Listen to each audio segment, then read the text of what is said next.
China's manufacturing sector has been squeezed by a reduction in sources of credit amid Beijing's multi-year crackdown on corporate debt and risky lending practices. China's manufacturing sector in October expanded at its weakest pace in over 2 years, hurt by slowing domestic and external demand, in a sign of deepening cracks in the economy from an intensifying trade war with the United States. Anxiety about China's cooling growth and its likely drag on the global economy have vexed financial markets recently, and Wednesday's official Purchasing Managers Index (PMI) indicates more stress for investors through coming months. The official PMI, which gives global investors their first look at business conditions in China at the start of the last quarter of the year, fell to 50.2 in October, the lowest since July 2016 and down from 50.8 in September. It was a touch above the 50-point mark that separates growth from contraction for a 27th straight month, but undershot the 50.6 forecast in a Reuters poll. The latest reading suggests a further loss of momentum in the world's second biggest economy, and the deteriorating environment for businesses could prompt more policy support from Beijing on top of a raft of recent initiatives. All the numbers from China's PMI released today confirm a broad-based decline in economic activity, said Raymond Young, chief economist for China at NZ in a client note, adding that conditions for the private sector is much worse than headline data suggested. Besides an expected reserve requirement ratio (RRR) cut next January, we expect future supportive policy actions to be measured. The government's priority is to avoid a financial blow-up. New export orders, an indicator of future activity, contracted for a fifth straight month and at the fastest pace in at least a year. The sub-index fell to 46.9 from 48.0 in September. While China's exports have been pretty resilient largely as firms front-loaded shipments to dodge stiffer U.S.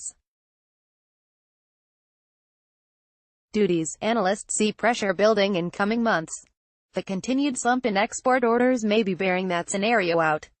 October is the first full month after the latest U.S. tariffs went into effect. Washington and Beijing slapped additional tariffs on each other's goods on Sept. 24, and U.S. President Donald Trump has threatened to hit China with more duties.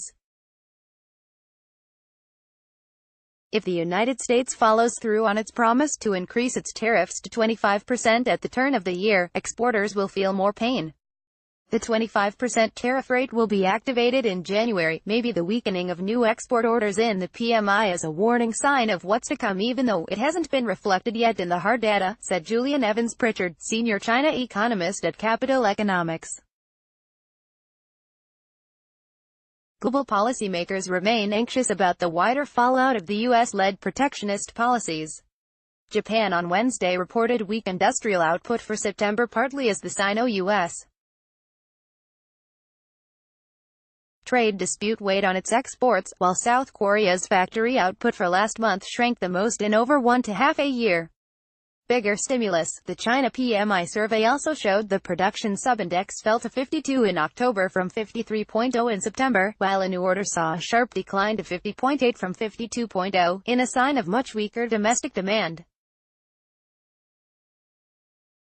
The Statistics Bureau attributed the slump in October's manufacturing activity to the impact from a week-long national holiday and the challenging external environment. More than 70% of U.S. firms operating in southern China are considering delaying further investment there and moving some or all of their manufacturing to other countries as the trade war bites into profits, a business survey showed on Monday.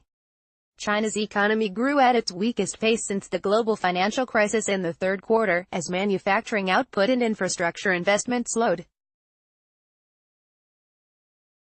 Analysts believe business conditions will get worse before getting better. Firms are already facing pressure on earnings. A survey over the weekend showed profit growth at the country's industrial powerhouses cooled for the fifth consecutive month in September on the back of a greater slowdown in production and sales.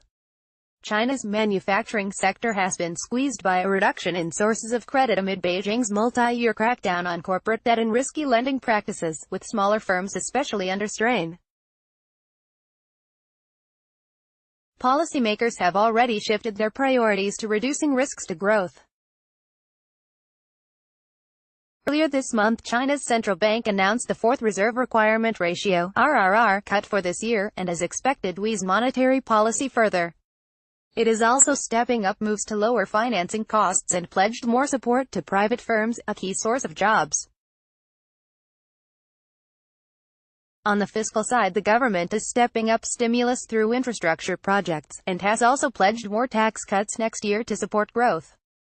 Another sister survey released by the NBS on Wednesday showed growth in China's vast services industry cooled in October. However, a sub-index of construction activity improved in an indication that the government's infrastructure push may be taking hold, analysts say. All the same, some economists believe Beijing might have to sharply boost stimulus soon. Beijing's policy focus so far has been on containing a credit freeze, Nomura analysts said.